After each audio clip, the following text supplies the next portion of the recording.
คณะตำบลป่าแดดนอนในเจ้าอาวาสวัดวังสิงคำตนนี้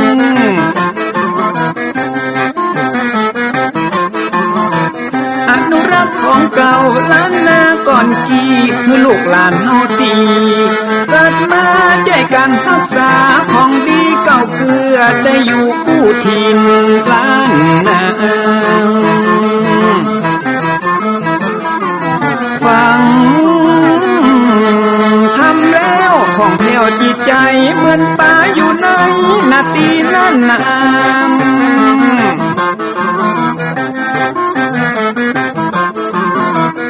เหมือนไม้สลีอันมีไม้กำเหมือนเสืออยู่ธรรมดงดอยคุณเขาสุขของมนุษย์ยิ่งใจหมู่เฮาสุขที่ได้เอาธรรมะห่มตุม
หลวงพ่อประเสริฐเจริญพรอวยชัยให้ท่านสุขใจทั่วกัน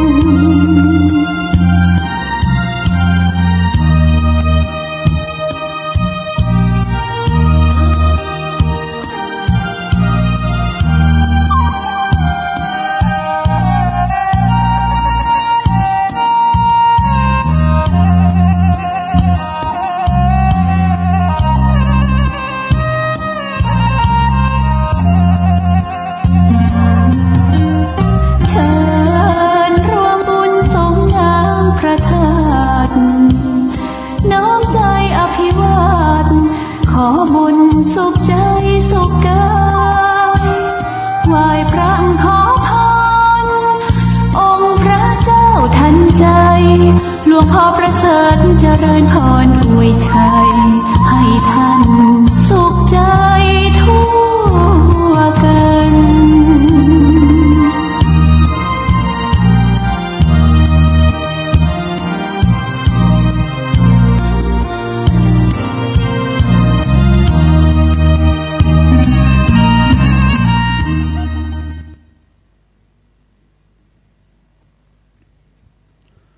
ขอยกมือ10 นิ้วกราบนบนอบน้อมอย่างพระติรัตนเกี่ยวเจ้าทั้ง3 ประการอันมีพระพุทธพระธรรมพระสงฆ์อันเป็นสรณะที่เปิ่งตีเคารพนับถืออันสูงสุดในชีวิตกราบคารวะแตบไตรไวสาปุญญาปารมีธรรมพระเดชพระคุณหลวงปู่พระพรหมมงคลที่ปรึกษาเจ้าคณะภาค7เจ้าอาวาสวัดพระธาตุเจ้าสลีสีจอมตองพระเดชพระคุณหลวงป่อท่านเจ้าคุณพระเทพโกศลที่ปรึกษาเจ้าคณะภาค7เจ้าอาวาสวัดศรีโสดาพระอารามหลวงพระเดชพระคุณหลวงป่อท่านเจ้าคุณพระธรรมราชานุวัตรเจ้าคณะภาค6เจ้าอาวาสวัดพระแก้วจังหวัดเชียงรายพระเดชพระคุณหลวงป่อท่านเจ้าคุณพระธรรมราชา พระธรรมเสนาบดีรองเจ้าคณะภาค7เจ้าอาวาสวัดพระธาตุเจ้าดอยสุเทพพระเดชพระคุณหลวงป่อท่านเจ้าคุณพระเทพปริยัติเจ้าคณะจังหวัดเชียงใหม่เจ้าอาวาสวัดเจ็ดยอดพระอารามหลวงพระเดชพระคุณหลวงป่อท่านเจ้าคุณพระเทพสิทธินายกท่านเจ้าคณะจังหวัดเชียงรายพระเดชพระคุณหลวงป่อท่านเจ้าคุณพระเทพรัตนนายกท่านเจ้าคณะจังหวัดลำพูนตลอดจนพระมหาเถรานุเถระเจ้าคณะพระสังฆาธิการภิกษุสงฆ์สามเณรจุตนจุองค์โดยความเคารพขอเจริญสุขเจริญปอนญาติโยมศรัทธาสาธุชนพุทธบริษัททุกท่านขอน้อมต้อนรับทุกท่านเข้าสู่รายการมรดกธรรมกำเมืองดังสถานีวิทยุกระจายเสียงพระพุทธศาสนาแห่งชาติและสังคมคลื่นเพื่อการศึกษาพระพุทธศาสนาและวัฒนธรรมส่งสัญญาณออกอากาศจากห้องส่งวัดฝ่ายหินตำบลสุเทพอำเภอเมืองจังหวัดเชียงใหม่ในระบบคลื่นความถี่ FM 104.50 เมกะเฮิรตซ์สถานีวิทยุพระพุทธศาสนาวัดหนองกายตำบลสันปะยางอำเภอแม่แตงจังหวัดเชียงใหม่ส่งสัญญาณออกอากาศในระบบคลื่นความถี่ FM 99.75 102.0 และ 89.25 เมกะเฮิรตซ์สถานีวิทยุพระพุทธศาสนาจังหวัดเชียงรายส่งสัญญาณออกอากาศจากดอยม่อนจำปีวัดพระแก้วจังหวัดเชียงรายในระบบคลื่นความถี่ FM 99.50 เมกะเฮิรตซ์สถานีวิทยุท้องถิ่นจังหวัดเชียงใหม่คลื่นพระพุทธศาสนาและจริยธรรมส่งสัญญาณออกอากาศจากห้องส่งวัดยางกวงและยิงสัญญาณขึ้นวัดพระธาตุเจ้าดอยสุเทพในระบบคลื่นความถี่ FM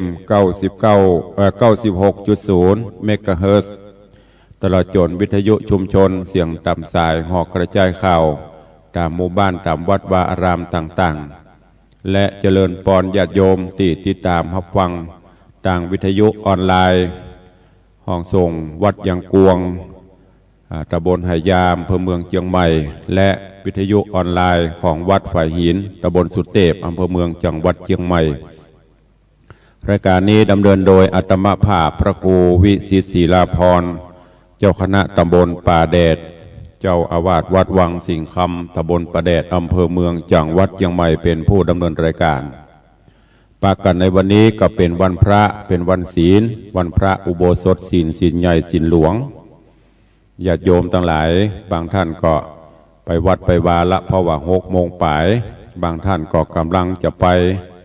หรือบางท่านบ่ได้ไปโดยมีภารกิจต่างๆก็ขอให้ได้ตั้งจิตตั้งใจสมาทานไว้ในจิตในใจโดยยึดเอาพระรัตนตรัยแก้วเจ้าทั้งสามประการเป็นสรณะเป็นที่เปิ่งเน้อเป็นประจำกู้วันพระวันศีลก่อนที่จะได้ฟังน้ำฟังธรรมก็จะได้น้อมนำญาติโยมศรัทธานาบุญเฮาเข้าเฝ้าองค์พระผู้มีพระภาคเจ้าแล้วก็สมาทานรับเอาศีลอันเป็นข้อวัดปฏิบัติที่องค์พระผู้มีพระภาคเจ้าได้ทรงบัญญัติทรงประทานฮื้อกับหมู่เฮาทั้งหลายได้น้อมนำไปประพฤติปฏิบัติเพื่อความสุขสดสดีเป็นความสุขหรือว่าเป็นมงคลกับชีวิตต่อไปน้อมเอิญเชิญชวนทุกท่านเน้อกลั่นจิตฮื้อใสกลั่นใจฮื้อสะอาดตั้งจิตตั้งใจไหวพระนบธรรมพร้อมกันณโอกาสบัดนี้ อิมินาสการเรนะพุทธังอภิปูชยามะอิมินาสการเรนะธัมมังอภิปูชยามะอิมินาสการเรนะสังฆังอภิปูชยามะอรหังสัมมาสัมพุทโธภควาพุทธังภควันตังอภิวาเทมิสวากขาโตภควตาธัมโมธัมมังนะมัสสามิสุปฏิปันโนภควโตสาวกสังโฆสังฆังนะมามิหันธมยังพุทธัสสะภควโตบุพภาคณมกาลังกะโรมะเสนะโมตัสสะภควโตอะระหะโตสัมมาสัมพุทธัสสะนะโมตัสสะภควโตอะระหะโตสัมมาสัมพุทธัสสะนะโมตัสสะภควโตอะระหะโตสัมมาสัมพุทธัสสะอิติปิโสภควาอะระหังสัมมาสัมพุทโธวิชาจารณะสัมปันโนสุขโตโลกวิทูอนุตตโรปุริสะธัมมัสสารถิสัทธาเทวมนุษย์สานังพุทโธภควาติสวากขาโตภควตาธัมโมสันทิฏฐิโกอากาลิโกเอหิปัสสิโกโอปัญญิโกปัจจตังเวทิตปโปวินยูหิติสุปฏิปันโนภควโตสาวกสังโฆอุชุปฏิปันโนภควโตสาวกสังโฆญาญปฏิปันโนภควโตสาวกสังโฆสามีจิปฏิปันโนภควโตสาวกสังโฆยะติทางจัตตาริปุริสายุคานิอัฏฐาปุริสาปุคลาเอสาภควโตสาวกสังโฆอาหุไนโยปาหุไนโยทักขิไนโยอัญจลีกาละนิโยอนุตตรังปุญญเขตังโลกัสสติ ปัญจมะเลจิโนนาโถปัตโตสัมโพธิมุตตมังจตุสัจจังปกาเสติธรรมจักกังปวัตตยิเอเตสเปมาลาประยันตุได้ไหวพระได้นบธรรมเข้าเฝ้าองค์พระผู้มีพระภาคเจ้า อันเป็นตีเคารพกราบไหว้สักการะบูชาที่เปิ่งตั้งจิตตั้งใจของหมู่เฮาชาวพุทธอย่างสูงสุดแล้วตอนนี้ไปเชิญชวนญาติโยมศรัทธานาบุญทั้งหลายตั้งจิตตั้งใจสมาทานรับศีลเนอนะโมตัสสะภะคะวะโตอะระหะโตสัมมาสัมพุทธัสสะนะโมตัสสะภะคะวะโตอะระหะโตสัมมาสัมพุทธัสสะนะโมตัสสะภะคะวะโตอะระหะโตสัมมาสัมพุทธัสสะพุทธังสรณังคัจฉามิธัมมังสรณังคัจฉามิสังฆังสรณังคัจฉามิตุติยัมปิพุทธังสรณังคัจฉามิตุติยัมปิธัมมังสรณังคัจฉามิตุติยัมปิสังฆังสรณังคัจฉามิตติยัมปิพุทธังสรณังคัจฉามิตติยัมปิธัมมังสรณังคัจฉามิตติยัมปิสังฆังสรณังคัจฉามิติสรณะคัมนังนิธิตังปานาติปาตาเวรมณีสิกขาปตังสมาติญามิอตินนาตานาเวรมณีสิกขาปตังสมาติญามิกาเมสุมิจฉาจาราเวรมณีสิกขาปตังสมาติญามิมุสาวาตาเวรมณี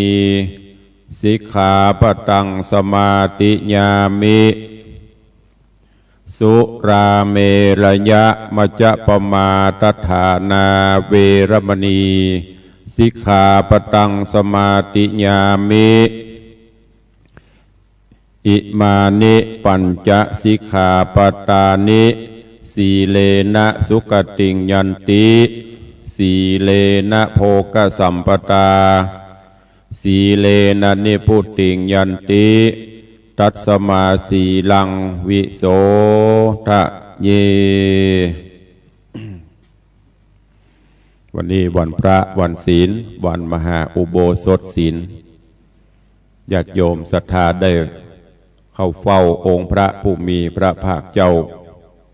สรรเสริญพุทธคุณธรรมคุณสังฆคุณได้กลั่นจิตกลั่นใจน้อมจิตน้อมใจสมาทานรับศีลข้อวัดปฏิบัติเบื้องต้นของมวลมนุษยชาติอันเป็นหลักแห่งมวลมนุษยชนหลักปฏิบัติเบื้องต้นของการอยู่ร่วมกันเป็นที่เรียบร้อยตอนนี้ไปก็เจิญญาติโยมศรัทธาเฮาเนอฟังน้ำฟังธรรมตื่นเจ้าแสงเงินแสงทองจับขอบฟ้ารุ่งอรุณวันใหม่มาแล้วก็โดยเฉพาะวันพระวันศีลจะพุทธเฮาก็ควรที่จะน้อมเอาศีลเอาธรรมเข้าสู่จิตสู่ใจประพฤติปฏิบัติพระธรรมเทศนาที่จะเทศวันนี้ก็คือเรื่องอาลองโคนไก่วันนี้คงจะเป็นตอนอาวสานเป็นตอนสุดท้ายตะวานี่ก็เทศนามาถึงผูกสุดท้ายแต่ว่าบัดนั้นจบก็จะเป็นตอนที่7อันเป็นตอนสุดท้ายของธรรมเรื่องอะลองโคนไก่ในตอนที่แล้วดำเนินมาถึงยังพญาเจ้าเมืองปราณสีก็เกิดความโลภโมโทสันแหมใครได้ทรัพย์สิ่งเข้าของที่เปิ่นมาก้ามาขายโดยเฉพาะที่อังเขยใจเขยบ้านเขยเมืองของเมืองหางสวัสดีหรือว่าหางสวัสดินครได้นำมาก้ามาขายแต่ว่าไม่ได้ไปขออนุญาตก็เกิดความโกรธและประกอบกับความโลภเกิดขึ้นถ้าได้เข้าของสัมปติเปิ้น เลยใจเสนาอมาตย์ไปบอกกล่าวฮื้อเคยทั้งหลายเนี่ยเข้าไปเฝ้าแล้วก็กล่าวต่างๆนานาวัดที่สู่มาเนี่ยบ่ได้ติดใจสงสัยอย่างนั้นแต่ว่าโคดในเรื่องของเมื่อก่อนนั่นป่อของสู่เขาเนี่ยก็เป็นเพื่อนสนิทกันแต่ว่าตาเขาบดีเขาก็เลยเอาแก่นตาเขาใส่ฮื้อไปเหตุแก่นแล้วว่าถ้าไปปิกบ้านปิกเมืองไปยุกไปยาดีจะเอามาคืนตอนนี้ก็บ่คืนเกิดความโหดหาเรื่องหาราวใส่เปิดหลักสุดท้ายโพธิสัตว์เจ้าสิริกุตะกุมารด้วยผู้เป็นผู้มีปัญญาบุญญาธิการก็บัสทกสถานไปแก้หน้าต่างเคยถึง6 คนบอกว่าบ่เป็นหยังถ้าจะฮื้อยาฮื้อไส้ก็ได้ตอนนี้เอามานี่ละมาจะควักเอาแก่นตาแก่นั้นออกแล้วจะเอาแก่นตาแก่นใหม่เข้าได้ยินอย่าอีตกกระจายละอันเนี้ยเหนือฟ้ายังมีฟ้าพนว่าตวาเทศนามาถึงตัดที่นี่เวลาหมดวันนี้ก็มาฟังกันต่อว่าเรื่องราวจะเป็นจะใดอย่าเจริญปอนญาติโยมทั้งหลายเนอะฟังธรรมปืนเมืองเหนือเรื่องอะลองโขนไก่ในตอนสุดท้ายผูกอวสานณโอกาสบัดนี้ นะโมตัสสะภะคะวะโตอะระหะโตสัมมาสัมพุทธัสสะสาธะโวฟังลาโสตุจันนาสัพพุริสะตังลายตั้งยิงและใจหนุ่มเทาอันใดติดตามเราทาดาฟังยังพระธรรมเทศนาอะลองโขนไก่ลำดับมาถึงแล้วเราเจิญศรัทธาตั้งหลายหนุ่มเทาจุงตั้งจิตใจเล่าทาดาฟังต่อไปนานี้และนาส่วนพญาบาปเศร้าได้ยินเจ้าจะขายมีหัวใจไหววันสะตานสันเววากลัวมรณากลาพรากตายละจากหอคำจริงไข่กำอ่อนอ้อยวัดดูราใจหนุ่มน้อยแดนไกลกำอันใดเฮากล่าวซึ่งเจ้าบ่าวเดิมตีบ่หอนมีสักกากที่แต่หากจะได้โตดเฮาหลายบอดน้อยขอจุงปล่อยวางตำขอเจ้าบุญนำงดโตดอย่าคิวโคดเครื่องกาอย่ายกโยธามาผาบเกณฑ์ขนาบเมืองเฮาแม่นจักเอาไพร่ไตคนน้อยใหญ่ยิ่งใจจ้างปังไปมามิ่งสัพพะสิ่งอันใดเฮาจักไหวยกยื่นโดยใจชื่นยินดีแม่นเจ้าบุญเมน้อยน่าจักเป็นอุปราชแก่เมืองตั้งหอคำเหลืองใหญ่กว้างเฮาจักสร้างแปลงปานเป็นรางวัลอันใหญ่ตามมักไฟโจประการนอโปธิญาณฟังแล้วใจผ่องแผ้วยินดีจริงไขวัดตีตอบเล่าวัดโตดเต้าเจ้าหอกวางข้าขอวางงดไว้บอกโหดไม่เครื่องกาตังของนานาก้าหมื่นเต้าจากยื่นยอปั่นเป็นรางวัลอันใหญ่ข้าบ่มักไฟอันใดขอวางไปกูเชื่อบ่ไฟเอื้อเอาได้เงินคำลายเครื่องใจย่อมเกิดได้ตามบุญการบุญนุนเตรียมกรรมย่อมล่วงล้ำเครื่องขีเงินคำมีหลายแหล่จ้างมาแพร่ลวงลายข้ายิ่งใจโจโอยใจย่อมเกิดได้มีมา ในคราวคราไปหนาตัวแห่งคาคำใจยังบอดตายมวยหมอดจักดันสอดมาหายังปาราเต้าเจ้าหลายหนเล่าหลายตีและนาการเจ้าจ๋าเสียงขาดก็ลาเต้าที่ราชหอจันรีบพายพันคืนสู่ยังที่อยู่แดนโตนเคย6 คนปีเก้าได้หันเจ้าบุญนาก็รีบมาเวทไกลถามเสียงควายจุประการหนอโปธิญาณหนุ่มเดาก็บอกเล่าตามมีก็มีหันเล็ดนาเตจะนาอ่านว่า6เคยใจผู้ปี้มีใจกรี้โจมบานเอาครัวคานคว้าอะไรแหลวางยายแผ่ดาขายคนหญิงใจม้วนหมู่ไหลหลังลูมาจู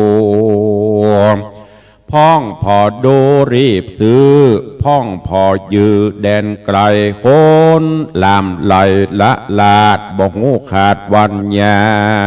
มส่วนใจรามหนุ่มเดาคือว่าเจ้าสิริคูตะกุมารยินมองผ่านเอาใบ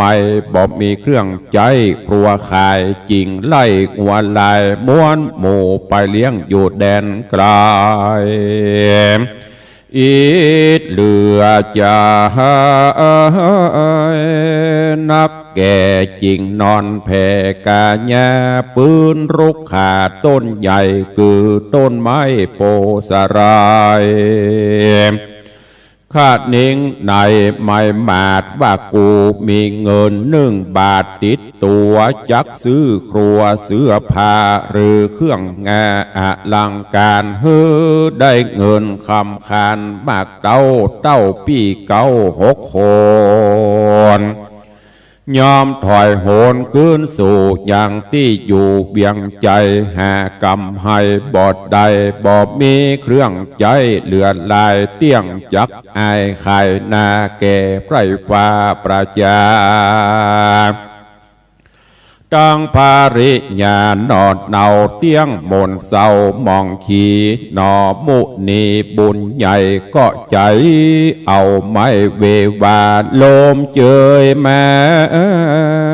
สะอาโซเจ้าก็ม้อยรับไปแลนา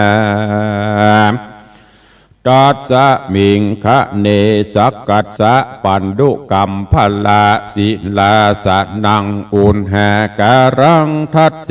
สิในกาละนั้นอันวาหินปันดุกัมพลศิลาอาจแห่งเตาธิราชอินตาปกติมาแต่ก่อนเตียนย่อมอ่อนสุขุมานก็บันดาลกระด่างฮ้อนแข็งข้างเสมอหินโตนขุนอินหันเหตุไป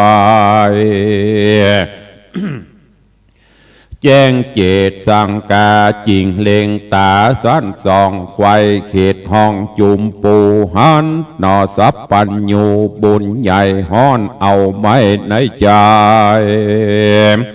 ลวดลับไปแต่เจ้าที่ปืนเก้ารุกขาขุนอินตาธิราชก็คืดขวาดบัดเดียวว่ากูกวนเรียวยาจะช่วยเจ้านอดลาบุญภายเฮือได้หายโศกไม่โปนยากไรอนาถากันพิจารณาเมียนแล้วก็สัตว์แก้วแปลงเมือง2 ดาวเรืองบอดจาจากจันฟ้าไปบนโตไกลโต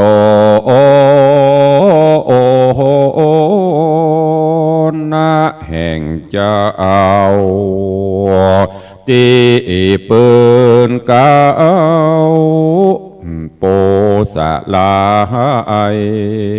เจ้าหายใจปีกฟื้นสะดุ้งตื่นมึนตา หันรัตนาก้าใหญ่อยู่ที่ไกลเปิงแปงลูกนึ่งแดงวะว่องวันนะส่องเหมือนไฟลูกนึ่งใสวะวาดวันนะอาจสีเขียวเจ้ารีบเร็วบ่จ้าสองมือกว่าสับปันรัศมีพันเรืองรุ่งวันนาปุ้งต่อตาเอาผ้ามาปกปอกวันนาออกเรือใจปกปั่นไปหลายจันรัศมีดันพดมาเจ้าเววาหลายหลากกึดแล้วหากเบิงกลัวจริงเอาขี้งัวพงใหม่มาปอกไว้ลองจามรัศมีงามดาบวอดแสงบ่รอดดังใจจริงเอาไปตากไว้หือแห่งไข้ดูดขี้งัวมีบ่อพรปันเป็นก้อนเสมอกันมีอนันต์บ่อน้อยนับอ่านร้อยดิลีตากแดดมีแห่งไข้เก็บเมียดไว้จอมการยามตาวันค่ำลาดาดลับฟ้าดงไพรเจ้าเรียวไวโตกแต่งหาบขี้งัวแห้งนำมาส่วนก้อนใดนามีแก้วใส่ถุงแล้วบัดเดียวไล่งัวเหลวมาหอดถึงที่จอดเศร้าซาแล้วใครจะบอกเราซึ่งเคยเก้าหกใจว่าเกวียนปี้ลายเหลือหลากข้าใครฝากของจอมคือใส่ลอมเจ้าปี้อย่ากึดทีปั่นใจเครื่องครัวหลายน้อยใหญ่ปี้ขายได้บางเบาค่าขอเอาหาฝากเพื่อช่วยลากขึ้นลางโหเคยฟังเมียนแล้วบอกกราดแกล้วสงสัยจิ้งจ่าใครออกไปว่ามึงจักฝากสั่งจ่าเจ้าก็จะตอบแทงว่าขอฝากขี้งัวแห้งนำไปย้อนตั้งไกลไปยากเตียวลำบากเหลือแห้งและนาหกเคยจ่ายปีอีกก็เอาได้ยินเจ้าไข่จายินสังกาดหลายหลากยิงออกปากกำไปบัดดูราใจเข็นใจกำพระจุมปอกาตังลายย่อมคงควายหืดใดยังเงินบาทไตคำแดงตังขัวแปงเครื่องงาจิงปอจิงปอกนาคืนหลังตูได้ฟังเมืองกล่าวดูใบเงาเหลือใจเป็นสันใดแต่งสร้างเอาขี้งัวแห้งเมืองตูยินเครื่องใจจ้ายินเปิดหน้าอายโคนงัวเมืองโตโหนบ่อร้ายสั่งบ่อไส้หอมเอางัวเมืองเขาต่างเตดมันวิเศษสันใดเจ้าสายใจอ่อนหน่อยก็ตอบถอยใครจะว่างัวนี้นาวิเศษกว่างัวเขตเมืองเฮาข้าจักเอาไปใจย้อนกุนใหญ่เดือลายหกเคยใจผู้ปี้ใจบอกกรี้เจยบานย้อนมีมานบาปเศร้ามาโดนเข้าหัวใจลวดจ่าใครต่อถอยโดยกรรมถอยนาว่ามึงปาลาเงาใบของบอกวันใจและขายนำมาหลายแต่ใส่ตูบ่ฮื้อใส่บนเกวียนมึงมีเปลี่ยนจุงหาบย้อนมึงอย่าปาลา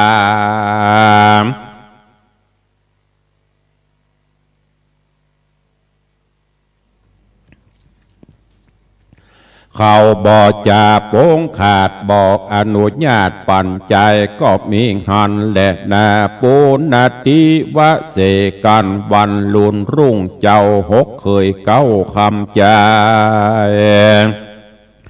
ก็นำเกวียนลายมวลหมู่เพื่อปอกสู่หังสวัสดีนอมุนีเคยลาบ่เนอเอิญจะรอรารีบดังดาแต่งตกแต่งหาบขี้งัวแห้งตัวไปเข้าดงไพรป่าไม้นับอ่านใดหลายวันจริงปากันมาฮอดเขตเมืองยอดหังสวัสดียามลายตรีมืดค่ำนกน้อยพร่ำนกน้อยพร่ำยองก่อนจริงเศร้านอนยังจอดย้อนไปบ่ฮอดเบียงใจบ่นานตาเอาได้แต่สายฝนหาใหญ่ก็มาตกลงเหลือบลุงโยเหลือบยุงโปงหินคุณบินมาสุนสะโซนคบอย่างตนแห่งเจ้าตั้งเคยเก้าหกใจคบงัวลายใหญ่น้อยเลือดหลางย้อยลามไหลเจ้าใส่ใจบุญใหญ่ก็กึดใดบัดเดียวแล้วรีบเร็วดาแต่งเอาขี้งัวแห้งมาสุ่มไฟโคตัวไปนั่งไกลเพื่อจักไล่ยงนี้ฮือกาญะอินทรีอบอุ่นบ่ฮือหินคุณมาไกลหกเคยหกใจหันเจ้าก็เล่นเข้ามาจูว่าจูมหมูตูหนาวแก่ขอยายแผ่ผิงไฟเจ้าก็มาขายบอกเราว่าตั้งแต่เก้าเดิมตีกูได้จากกล่าวฮือสู่หูตามมีว่าขี้งัวดีลายหลากสูก็หากเล็งหันภัยบ่ปันโป้งขาดบ่อนุญาตปันกูจุมหมู่สู่จิตใจหยาบฮือกูหาบจอมลางบัดนี้วางใกล้ใดเข้านั่งไกลพิงไฟสู้จุงไวหลีกลี่หนีจากนี้บัดเดียวเจ้าจะเร็วตอดถอยว่าเคยใหญ่น้อยเดือลายหกเคยใจปีอีกเก้าได้ยินเจ้าไข่จายินเครื่องกาลายแหล่บ่จ้างแก้ไขปานตั้งปากันคำราบข่มขนาบนาเอาขี้งัวมาซูมใส่มดเสียงไข้สับปันล้อแต่อันมีแก้วเจ้าซ่อนไปแล้วสันดีก็มีคันและนา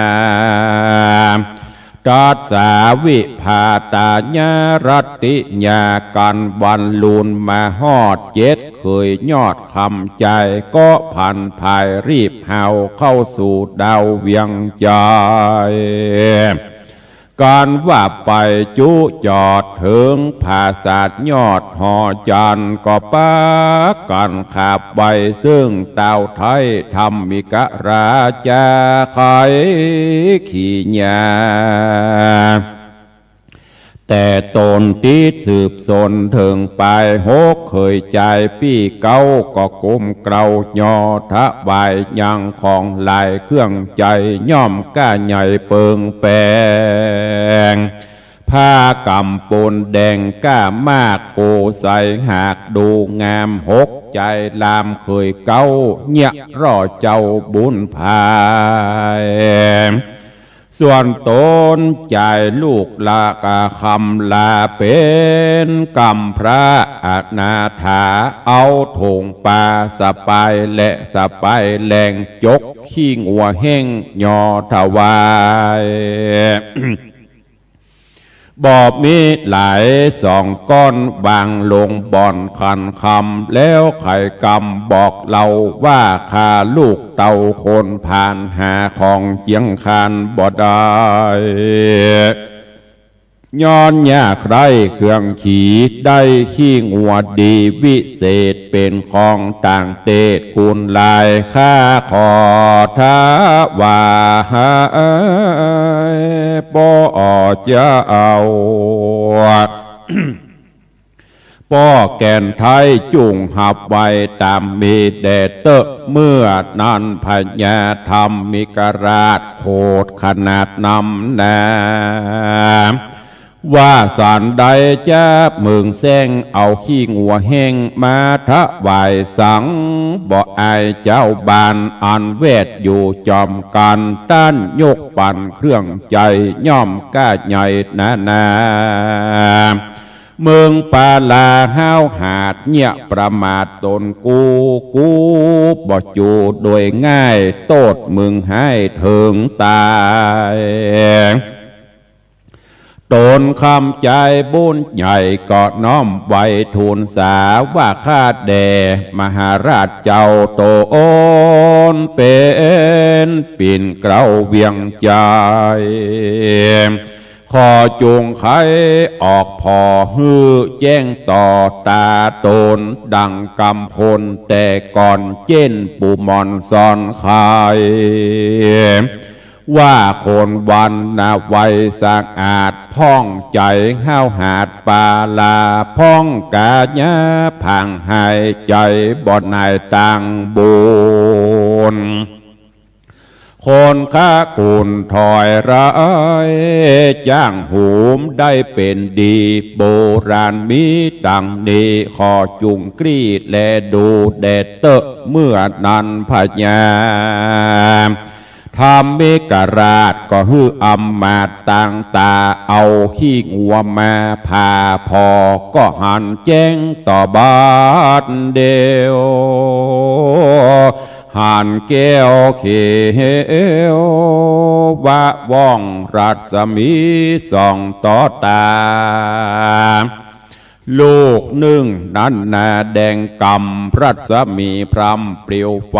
สราบไปไขว้ห้องออกหน้าป่องเบ่งจรเจ้าหน้าก่อนหน่อยใหญ่ว่าไฟไม่ห่อใจต่างเร็วไวมวลหมู่เล่นมาสู่หอจันกันได้หันยังเกี่ยวเหล่าเลิศแล้วกุลหลายคนยิ่งใจตัวดาวสาธุเศร้านันเดืองก็มีหันแลนะ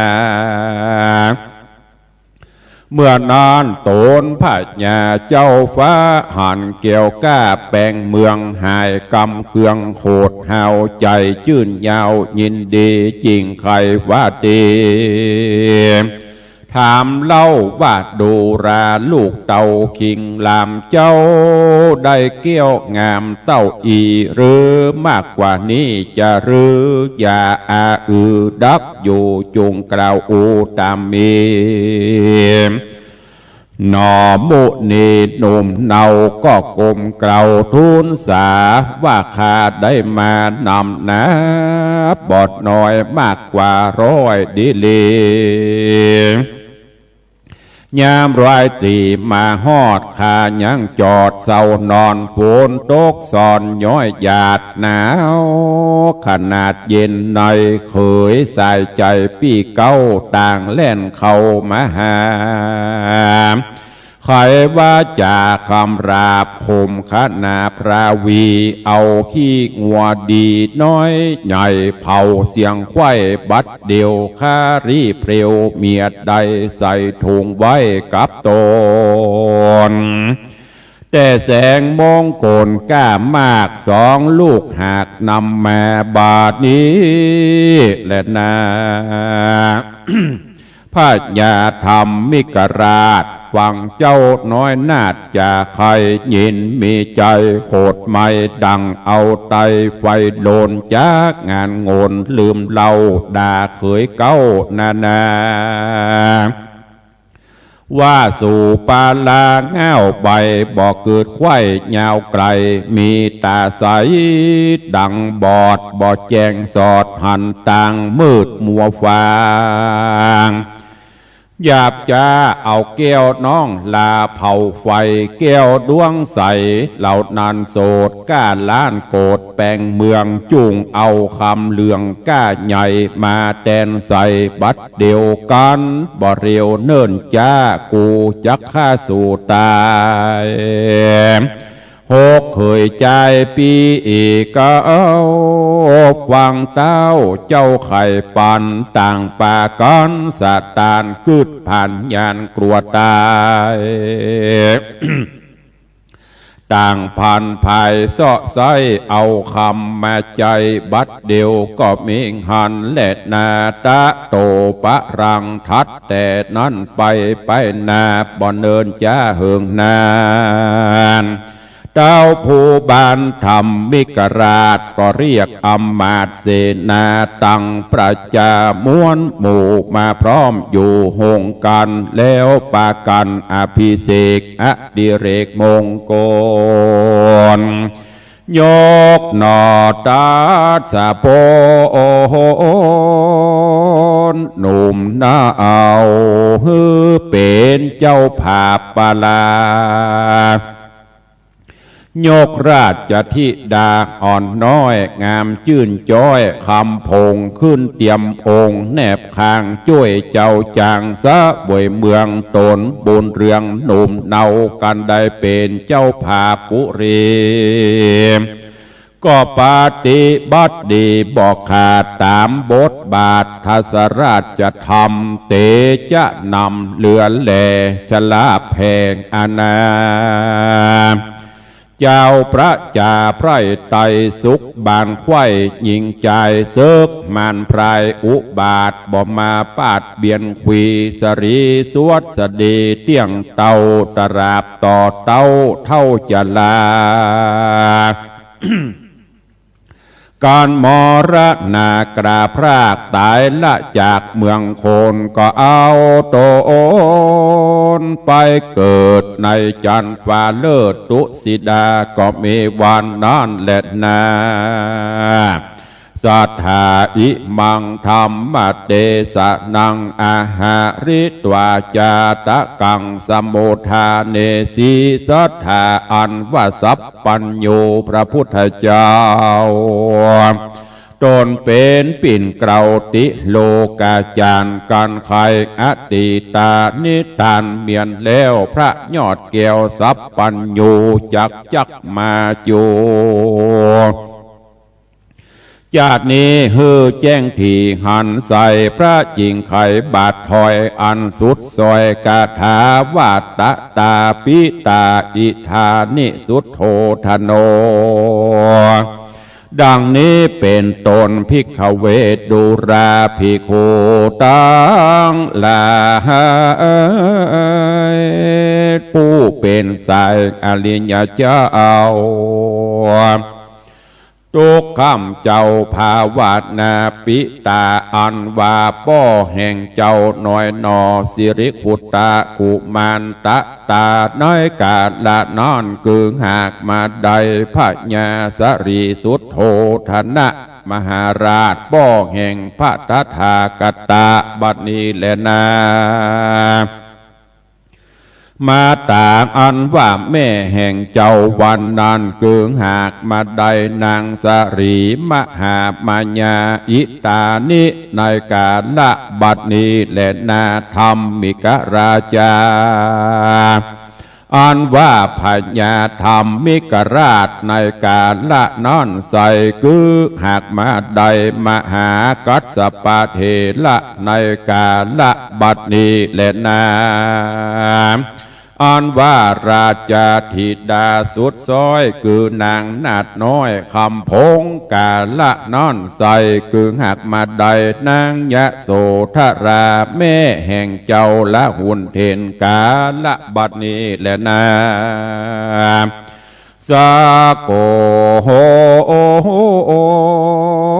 อนุรุตโธอันว่าพญาอินตาตนเลิศแล้วปันลูกแก้วเจียงคานแก่นอโปธิญาณ วานด้านเกิงหากมาใดมหาอนุรุทธเถระในกาละบัดนี้และนาเสสาปาริสาอันว่าโคนตั้งหลายมวลหมู่ผู้ตั้งอยู่ตามธรรมในการละบาทนี้คือในการละบาทนี้คือหากใดปริสัตตั้งสี่คือภิกขุและภิกขุณีอุปาสกาอุปาสิกาแห่งพระตถากตาในการละบาทนี้และนาสิริขุตตะกุมารโรส่วนเจ้าสิริขุตตะกุมารอ่อนน้อยทุกต่ำก้อยทารนบุญมาดนช่วยกรรมได้ล่วงล้ำต่างผ่านเป็นเต้าผู้บานโยดยาวผ่าแผ่นดาวหังสวัสดีในการละนั่นใส่คือหากบาดใดพระตถาคตตนเป็นที่จังตีเปิ้งแก่โลกตั้งสามในการละบัดนี้ตุมเหพระวันตาตันตังลามวนโมอันปากานนั่งอยู่นำหน้าได้ฟังมาแต่ตนติดสืบสนถึงไปอย่างนิยายทำเก่าเปลือกปี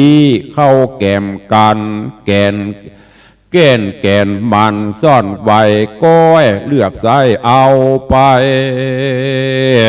อย่าหนีไกล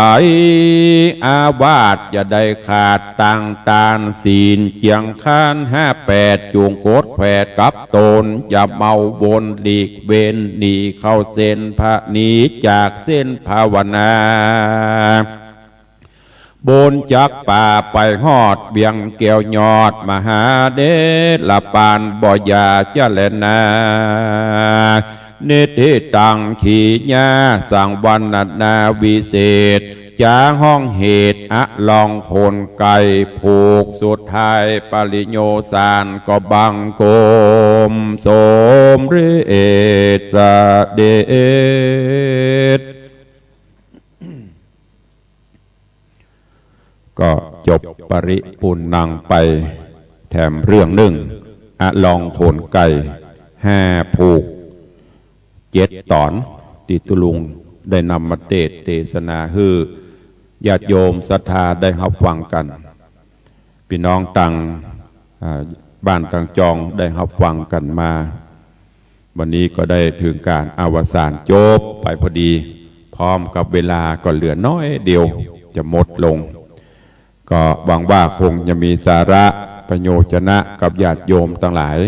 โดยเฉพาะที่ได้รับฟังมาสุดท้ายโพธิสัตว์เจ้าสิริอุตตะอมาตย์โดยบุญญาปรมีที่ได้กระทำปั้มเปล่งมาก็ได้มาเป็นพญาเจ้าบ้านเจ้าเมืองแตนป่อแตนแม่แตนเมืองไปญาติโยมทั้งหลายหลวงพ่อเพิ่นมาแม่แต่ขี้งัวแห้งบ่ได้